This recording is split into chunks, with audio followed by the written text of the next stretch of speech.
Lately, my thoughts have been all about Dandadan, genre, and plotting. Three things that tie together in ways you might not expect. I came across an analyzer praising Dandadan for how it mixes all kinds of genres in mind-blowing ways, and it got me thinking. I've seen this before. People are inspired by these genre-blending stories and rush to create their own, only to find their attempts fall flat. Why? Because they misunderstand what's actually making these stories work. The problem isn't the idea of blending genres. It's that many writers start with genre as the foundation instead of focusing on the conflicts and emotional core of their story. Without that core, no amount of genre mixing will make your story work. If you've ever struggled with this, I've got your back. Using my Story Marc Plotting Method, which you can get for free by clicking the PDF linked below, I'll show you a simple way to build your story from the ground up and layer in genres to create a cohesive, impactful narrative.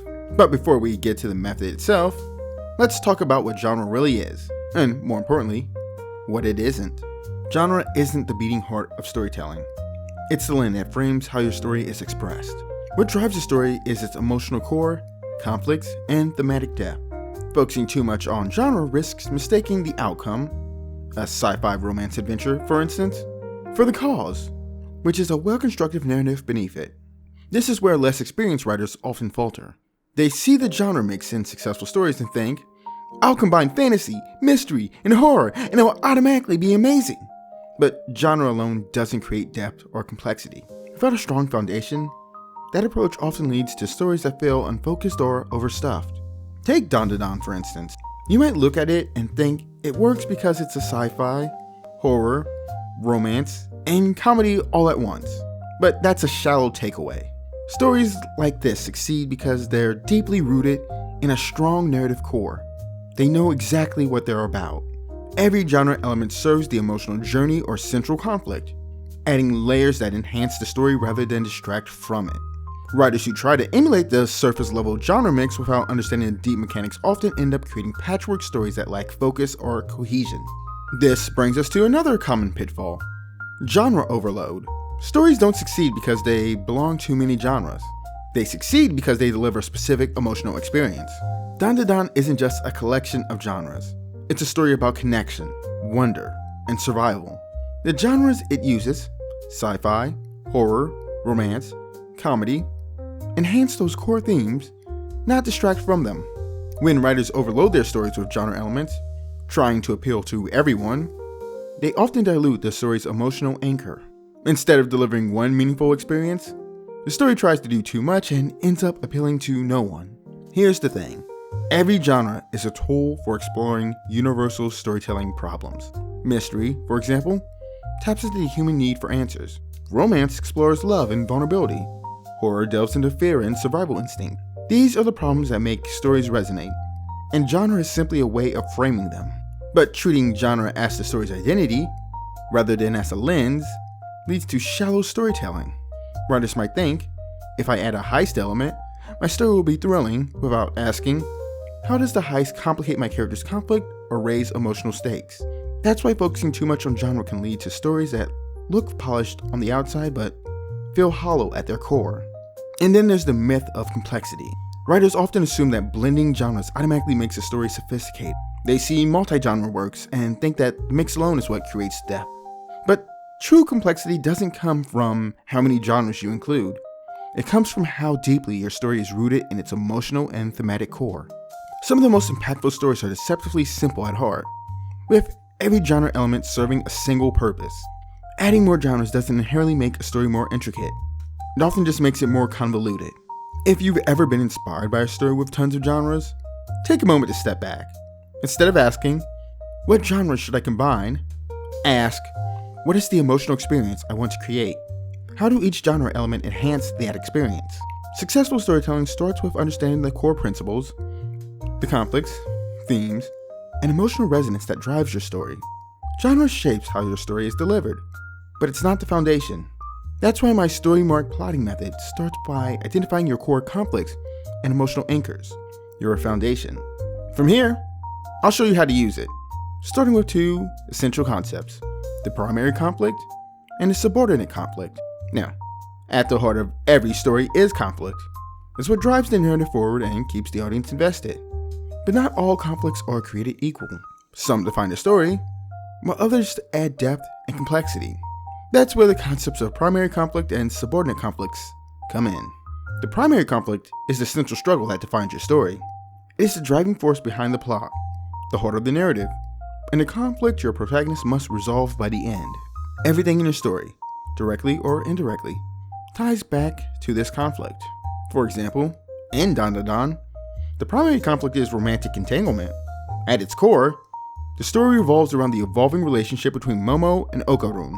Even the wild supernatural threats and high-stake battles serve this romantic storyline, either by bringing them closer together, testing their bond, or highlighting aspects of their dynamic. Even the wild supernatural threats and high-stake battles serve the romantic storyline, either by bringing them closer together, testing their bond, or highlighting aspects of their dynamic. The conflicts might look external, but their purpose is to move the romance forward. Subordinate conflicts, on the other hand, are the supporting struggles that add depth, tension, and variety to your story. These might include external threats, secondary character arcs, or thematic layers that complement the primary conflict. In Dandadan, the supernatural conflicts, aliens, spirits, and other bizarre threats, are subordinate. They complicate the story and raise the stakes, but their primary function is to reflect or enhance the romantic entanglement at the heart of the narrative. Think of them as the branches of a tree, with the primary conflict being the trunk. The branches expand and enrich the story, but they're all rooted in the same core. The key to great storytelling is how these conflicts interact. Subordinate conflicts should always serve the primary conflict in some way. They might raise the stakes, explore different perspectives, or challenge protagonists in ways that reinforce the main struggle. When done well, this layering will create a rich, dynamic narrative that keeps the audience engaged and ensures all the elements feel purposeful. If you're visual like me, think of your story as a meal. The primary conflict is the main dish. It's what people came for, the thing that satisfies their hunger. Subordinate conflicts are the sides and seasoning. They add flavor, texture, and variety, but they don't take away from the main course. Everything works together to create a cohesive experience. With your primary and subordinate conflict defined, then it's time to enhance your story with genre. Think of genre as mood lighting. It shapes the tone and helps the audience connect emotionally to the narrative. Start by asking yourself, what experience do I want the audience to have? This answer will guide your choice of dominant genre. Your primary conflict should naturally align with the dominant genre because this is the story's emotional core. For example, in Dandadan, the primary conflict is romantic entanglement, so the dominant genre is romantic comedy.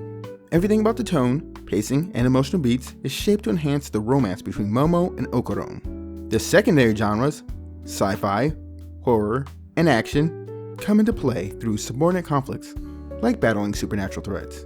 These secondary genres add stakes and variety, but always circle back to serve the romantic storyline. Without the romantic core, the story would feel scattered. When you layer in genres, less is often more. Genre blending is about creating contrast and depth, not competing priorities. Think of your primary genre as the main flavor, and the secondary genres as spices that highlight or complicate it. The goal is balance. Too many spices, and the dish overwhelms the palate. So, here's how you layer in genre practically. 1. Identify the emotional experience of your story and match the dominant genre to your primary conflict. 2. Add secondary conflicts to subordinate conflicts to provide variety and raise stakes. And 3.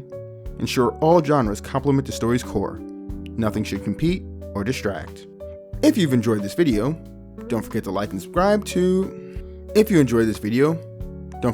and subscribe and to check out the free Story Marc Plotting Method PDF for even more tools to level up your craft. And before we wrap up, let me ask you, what's a story you love that blends multiple genres? Think about the primary and subordinate conflicts and share your conclusions in the comments.